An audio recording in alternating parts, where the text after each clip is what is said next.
Good morning, everybody. Hope this finds you well. We're into September and it feels like it's turned to autumn already. So today we are looking at what can be a tricky area, and that is about discounting. And I think because we're at the beginning of term and these might be questions that you might be dealing with, or you might be considering your pricing at the moment. I think this is a really important area to look at. And actually, it's one that often can show us where some of our money blocks are, or some of the deeper beliefs we might have around our own value. So initially, when we see somebody or someone approaches us and they seem to be struggling and they're asking for discounts or they're in a difficult situation, of course, intuitively, the right thing feels like that we need to help. And we become yoga teachers because we want to help people.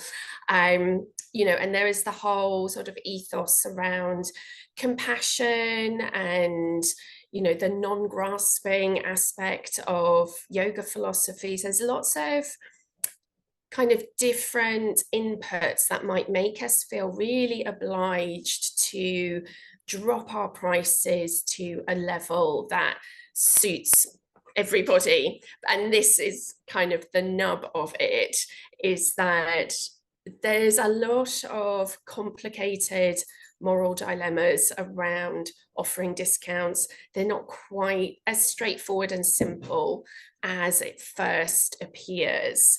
So this is why I want to really invite you today, if you haven't already, to think about what your policy is. Think about different scenarios and how you might handle them, so that when a conversation comes up, you've already prepared something as a response, as a solution, as different options that might be available. It's very hard in the moment to give a considered reply to those sorts of requests.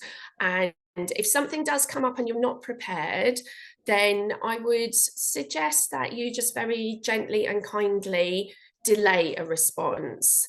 So you can be very empathetic and compassionate and say, let me go away, see what I can work out, and I'll get back to you, so that we don't make a snap decision in the moment and then kind of live to regret it, because those situations then become a lose-lose situation for you and for your student. So really, the things we need to think about around discounting, I think the first thing is it affordable for you? There's one thing to think about what can be affordable for the student, but all of these talks are about sustainable business. So if you are going to be doing this long term, helping people long term, we need to be well resourced. So first of all, you need to know whether or not any discount you offer is actually affordable for you, because if it's not, at some point you have to withdraw it, or maybe end up closing that class because it's no longer viable. Or in the worst case scenario, I see some teachers give up teaching because they can't pay their bills. So, when we think in the bigger picture, we help more people over a longer time by having pricing that means that we can pay our own bills.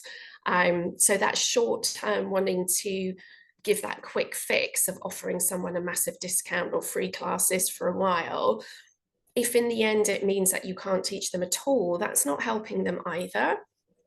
So we've got to have that balance of what's affordable for you and what's affordable for the student. So that's your first thing to think about. And then you also need to think about, well, how big a discount and how long. We need to have boundaries around these things so that we manage people's expectations. And again, particularly if it is a cancer situation, you have that conversation and they say, oh, look, I'm not going to be able to work through my treatment. Money's really tight. I know yoga's really important. I want to carry on. In that moment, we might just say, of course, just come for free, you need this, you know, I'm here for you, particularly if it's a student we already have a relationship with. And so there is that desire to help, and it is really genuine. But if over time you realize you can't continue to give away that place in your class for free, you're then going to have a more difficult conversation to start asking them to pay again. So this is where it's really useful to think in advance what's manageable for you. So if you have that conversation and you know that it won't catch you off guard, like the conversation itself might be a bit of a shock that this person's telling you their diagnosis, but at least you have prepared a almost like a rescue package for those scenarios. So you then can say, look, I hear you. I can offer you this amount of discount for this amount of time, and you can decide what's workable for you. And after that, we'll need to have another conversation because I can't give a place for free forever, but I can for one term or whatever it is, or however you want to manage that. Really only you can decide what's viable, so that you manage the expectations of people. You know, I think it's way worse to withdraw help than to not offer it in the first place. And this is something that I've seen and has also, you know, been my mistake in the past of just feeling very emotional in the moment and offering more than really I can manage, and then saying, oh, I can't keep doing this anymore. And then the person has sort of come to rely on that help. So managing their expectations as being kind. So offering, you know, limited support, if that's all you can do, then that's absolutely fair. You know, this is about integrity and just being really honest about what you can and can't offer and for how long. So that's one good reason to really think about what are the terms and conditions around those sorts of discounts. There also, and we'll talk about this as well, there might be more general long-term discounts that you might offer. Again, you want to have very clear terms and conditions around that. And it kind of leads to my next point as well, is, you know, if you found something that's manageable for you and manageable for this particular student who's in a difficult situation, you then want to think, well, is this actually fair to all your other students, that this one person is getting a special deal and they're all paying the regular price? And, you know, this is actually why I hardly ever do discounts in that sort of way anymore, because it can open a whole can of worms.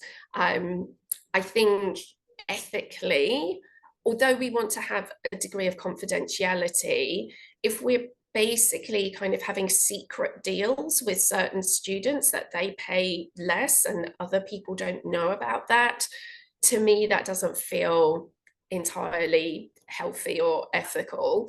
And then if other students do know that this person's having a discount, are they going to be okay with that?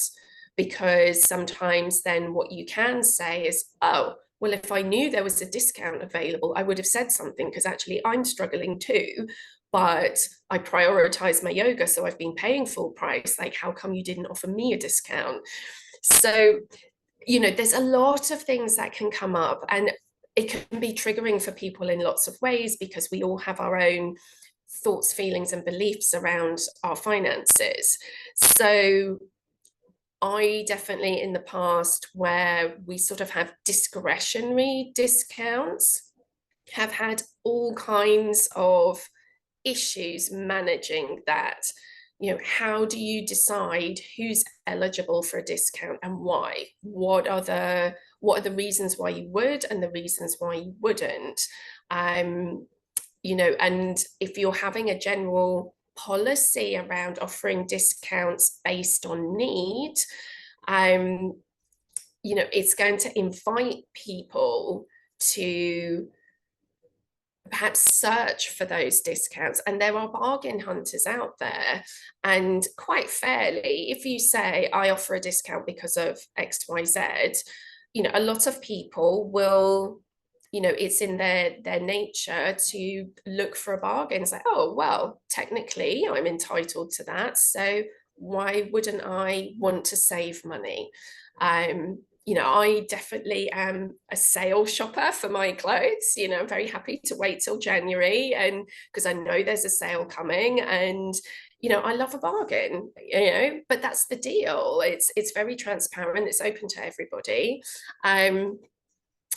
But if this is something that you're offering, again, you want to make sure that it's affordable. And how are you going to manage these kind of discounts? And I'll give an example that I had. So in a clinic that I worked in years ago, we had a policy of offering a student discount. Now, when you think of students generally, or certainly from my student days, we were all skint. Nobody had much disposable income. So your average students on a low income, and so student discounts were incredibly welcome. These days, people go in and out of education at different times in their lives for different reasons. And so I had a guy, he was mid-20s, so he was, relatively young. He said, oh, I see you have a student discount. I've just started at this university in London. Can I have the student discount? It's like, yes, okay. And then as we were working together and talking about things, it became clear that he'd just inherited like £1 million house in Hampstead from his grandparents or something, and it's like, okay, yes, you're a full-time student, but you're not in hardship. And this is the thing, it's like if you advertise certain conditions, people are well within their rights to do that. And quite rightly, some people would say, well, if you're offering it, why wouldn't I go for it? And so this whole thing about eligibility and who is it for and why and what's fair to everybody else can be a really tricky issue. And I didn't want to get into conversations asking people what their actual income is. Like, it's very complicated about what people can and can't afford. And a lot of those things can be about their priorities too. So there was another woman that I was working with, again, who was asking for a discount. And we negotiated something so that she could come long term and, do regular, so that she could come once a week. And then again, over time, it was kind of clear from her appearance, but then also in our conversations, that she was spending a small fortune on like going to the hairdresser once a month, getting facials, getting manicures, and all these things. So she was very keen to look after herself. And I've no moral judgment on that at all. But it was more that, oh, you are prepared to spend a lot on these things, but not a lot on what I offer. So you're not really valuing what I offer, and so it's not that she couldn't afford it, it's that she didn't want to pay anymore. And so that's another tricky area. If we start having a kind of discount policy, or if we publish that, or if you're having difficulty, then discuss us about a sliding scale. I just feel, for me, it opened so many difficult conversations and actually drew in more challenging clients to work with, because there are people who never want to pay full price for anything, and absolutely that's their right. But if that's not workable for your business, if you need a certain level, or you're setting a discount with an intention of reaching very needy people, then it can be very difficult to manage. So what I'm going to run through a few suggestions of ways that you can make your yoga accessible to people, and not leave yourself either underpaid or feeling undervalued or resentful. Because none of those things make for a sustainable business, and they don't make for a good student-teacher relationship. So that's where you get that lose-lose situation. They actually don't get the best out of you because you feel a bit resentful, you're not feeling valued in your work, it sucks your energy, like all of this is not great. So I think the main thing is to spend some time thinking ahead. I know your numbers is a big thing. If we're talking about discounts, we're talking about money, you're talking about figures.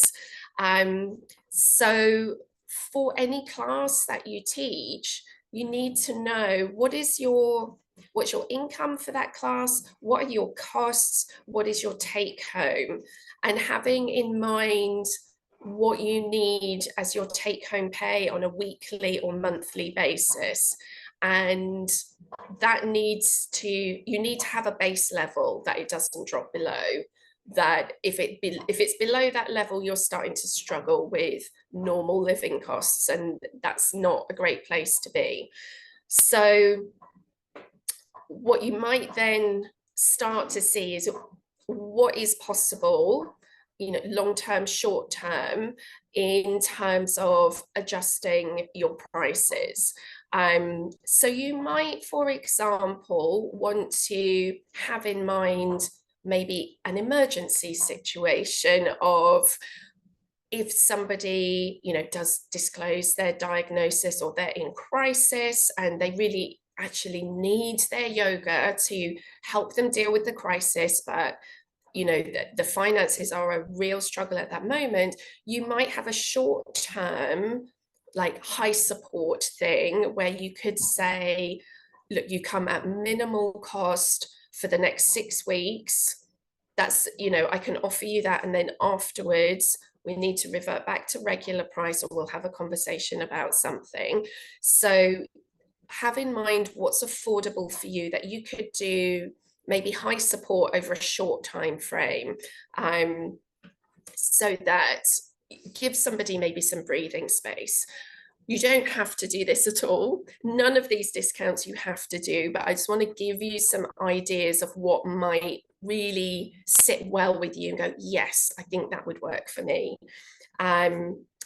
What other people do, I've seen it done quite successfully. It's not something I do myself, but you can have tiered pricing in the sense that you could have, this is the standard price. If you're comfortable and you can pay a bit more, then here's like the plus price. If you're struggling a bit and you need a discount, here's the discount price. And it's an honesty-based thing. I've seen it on online bookings where you can tick the box that applies, with the idea that those who can are subsidizing those who can't. So it's a kind of karmic thing to do. That does work for some people. So that might be something. Again, you might trial it and find, like, if everyone's ticking the less than box, then that might not be a thing that works for you. So it just really depends on your student group and the balance of, who's more comfortable off than other people. So that's one option that you can do. You could set up a bursary fund, or a little pot of money. Again, it's a bit like that tiered pricing where you can say, if you're able to pay an extra £1 per class, I'm putting that into a charitable pot which can offer a place to somebody who's really struggling and in need. So that could be something that you do. Again, it opens the question of who qualifies for that bursary. And again, people may have all kinds of perceptions about how well off or not they are, or what their need is, or what's affordable. And it does open the question again about whether, what they value more, in terms of there may be other things they are paying for that arguably they could live without, which would make the paying full price for their yoga affordable. And it's no judgment on what people choose to spend their money on. It's theirs, they can do as they wish. But if someone is asking you to take a hit so that they can pay for other things that they enjoy, that's a different scenario. So just being aware that sometimes those things do come up. One thing that I think works very well, and I know quite a lot of people do this, is to have a general policy of different rates depending on long-term class attendance. So it could be that you have a drop-in rate, you have, if someone pays for a whole term, that's a reduced rate, or if they take out a membership, then again, it might give them access to several classes and your online library, and that's really discounted. So those things can work really well. They are open to anyone and everyone. And so it's fair and universal in that sense. What I would say, so this is something that I do. I have a drop-in rate, or people can pay for 5 or they can pay for 10, and they're at different rates.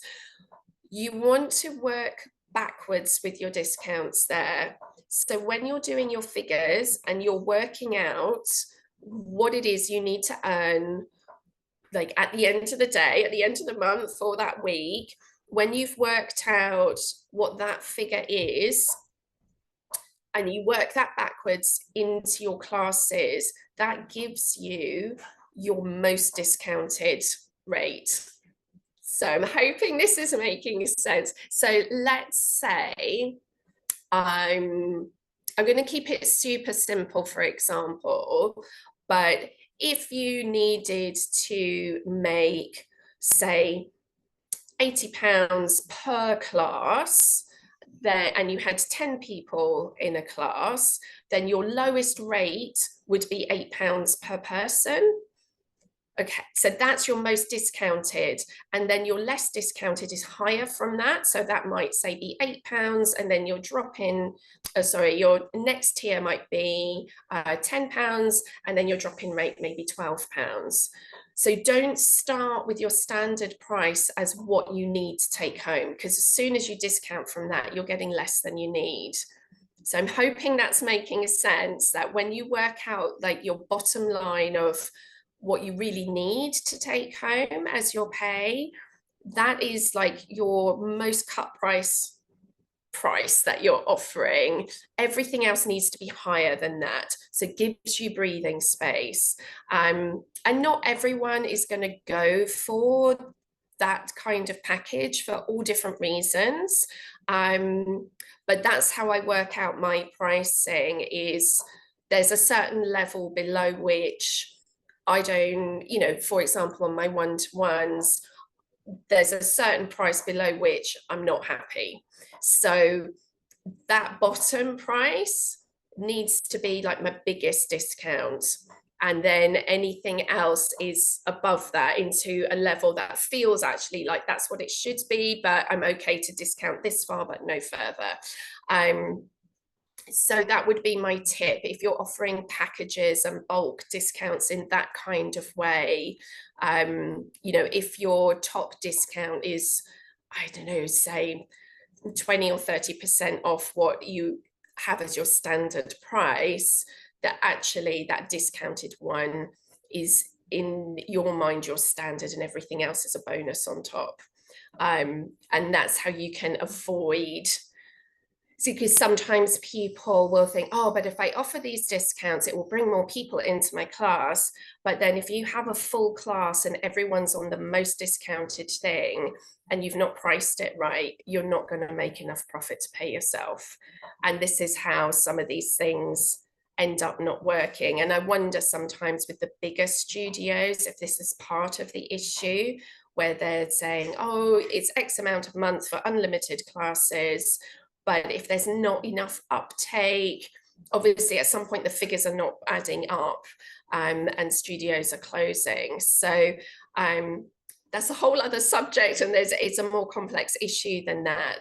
But we need to make sure that, our business is sustainable. Even if everybody was on the most discounted thing we offer, we could still pay ourselves a decent living salary. So that's a really important thing to to put into your calculations when you're setting these things. The other thing that you could do, which I think can be quite a simple option, is to have a low cost kind of community class. And it may be that there's a local community center or even a local yoga studio that you can talk to that might give you the space. Either they might be able to give it to you very discounted or even for free.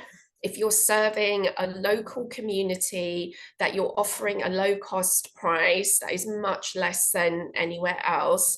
And so if your overheads are down, let's say you could get a space for free. So that's a big cost down. And if maybe they will do some marketing for you, like you work in collaboration with an organization, say with a studio or community center, a church hall, or that kind of thing, then you can offer a much cheaper class because your overheads are down and you'll still earn a reasonable amount. And you might have capacity in your week to have one class that doesn't bring you a huge amount of money, but maybe that's the space where you go, it's almost like your charitable donation. I'm going to work for quite low income in this one class, and all my other classes make good money to subsidize me working for less in this one class. And then if you have someone come to you who's struggling, their circumstances change, you say, oh, that's fine. Come to my low cost class. And generally these are set in quiet times of the week. It's not evenings and weekends. Those are prime time for people who are working full time. So if you have something that's, on a Tuesday afternoon or something, whenever it's a quiet time in your schedule that's really convenient for you, and then maybe is a really sort of dead time in terms of the studio or the hall or the space, you say, look, nothing's happening at this time anyway. Could I offer a class that's low cost for the local community, for people who are on low incomes, who normally just can't afford to go to a yoga studio at all? That can be a really nice thing to do. And then it's very contained and manageable for you. So you're not trying to juggle all these discretionary discounts in all of your classes. You could have, most of your classes being set at a certain price that really works for you, and you have one low cost community class. So anyone struggling, you can say, absolutely, you can move from this class to that class, and it's a third of the price. So you've given them something, and it's up to them whether or not they take that. There could also be a certain level or a certain amount of free stuff that you offer. So I'm in the process of making a couple of videos for the people who come to my class at Maggie's, because this is a limited resource. So again, we're having difficult conversations with people, and they genuinely would benefit from doing yoga for years. But we can't offer that in the charity because it means that nobody new coming in, there just wouldn't be space for anyone with a new diagnosis who needs support to come into class. So we're offering it as a course, and the idea is that they come for a number of weeks. It gives them a good foundation, and then they have much more knowledge to move on to another class in their community. So, this, again, everybody, even a national charity with a lot of money, still has limited resources. So you still have to make these decisions about how much help you can offer people. So one of the things that I'm doing is I'm going to make a few videos, and it's not the same as coming to class, but if they've come for a number of weeks, they've worked with me already, they know the sort of thing that I do and the adaptations that they need for themselves, and say, well, here's the link to my private recording on YouTube. You can continue to practice every week watching the video, and that's free and it's there for them. So you might have a certain amount of things that you can offer people for free. So if somebody was saying, look, I can't afford class anymore, and actually maybe you have a home studio with 6 people in your space, like that's the maximum you can have. That means each person is quite a high percentage of your income. You know, it's only 6 people, it's not a hall with 25. So to give away 1/6 of your income is a big cut. And in my head, maths wise, I can't work out what percentage that is. I think it's something like 18%, but it's quite a lot. It's not 1%. So, you know, it just, you might be in a situation where you can't discount at all, and that's completely fine. So you could say to somebody, maybe an emergency package of, look, you can come for the next couple of weeks for free, just give you breathing space. And then in the meantime, you know, I've got a few videos on my YouTube that I'm happy to give you access for, or maybe it's at a very low cost that they can access the videos.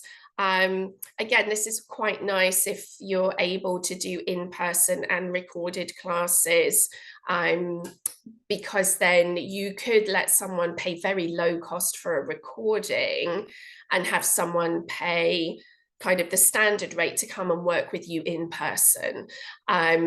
So, you know, there might be other ways that you can give this person something that's very affordable for them, but doesn't mean that you're undercutting yourself. So, you know, I know it's quite a lot to take in. There's a lot of different options and ideas there. I think, I suppose in summary, there's just 3 main things. Is it affordable for you to offer any kind of discount? And if so, you need to do your numbers and work out how much and for how long. So is it affordable for you? Is it fair? So is it fair for all students that you're not giving an unfair kind of discount special advantage to one person and it's not even being a possibility for somebody else? So we want to sort of keep the ethics there. So it's affordable for you, it's fair, and is it manageable? You know, and often with discounts, you know, it can add a whole layer or several layers of admin, you know, keeping track of the to and fro discussion about whether someone's eligible or not. You know, this can be time consuming, it could be a bit emotional, or it could just be a lot of admin to keep track of. So with all of those things, is it affordable? Is it fair? Is it manageable? And if it's all of those things, then yeah, go for it. But when you sit down and do all your numbers, if you don't feel that you've got space for discounting, then you don't have to do that. You know, what you could do is see what else is in your area, and maybe there are other community classes. Maybe there is a charity offering a free class to a certain group of people. You know, if obviously we're in our cancer group here, so there might be a charity that offers a free class to people. So you could say to somebody, look, I'm really sorry, but I'm just not able to offer discounts. I can't afford to cut my prices, but you know, there's this charity nearby, they offer it free. I can put you in touch, I can give you their details. So it's not just a straight no, I can't help you, because that just doesn't feel nice. You know, I know that feeling. But to be able to say, okay, I have this limited thing that I can offer, I have this alternative class that you could go to, or I know this other service that can offer it for free. Why don't you do that for a while? And when you're in a position to pay again, I would really love to have you back. Just let me know. I'll make sure there's a space for you. You know, you offer what support you can, but it has to be sustainable. Because if you drain yourself too much, then you're just not going to be able to help as many people as you want to. So I hope that's helpful. I'd love to hear if there was any aha moments for you, if you've had any thoughts, whether it's going to kind of change your policy at all, but I'd really encourage you to put aside a little bit of time and actually write out, what is your policy around discounts? What are your plans? What are the terms and conditions? And when you feel comfortable with something, actually write it up and add it to your website, or maybe your intake form, or whatever it is, that these are clear and published, because then it really manages people's expectations, and you can point to that in advance. And sometimes, and it might be your policy that you don't offer discounts at all, and maybe that can be on your website, and so it's very clear to people in advance. It's like, this is what it is.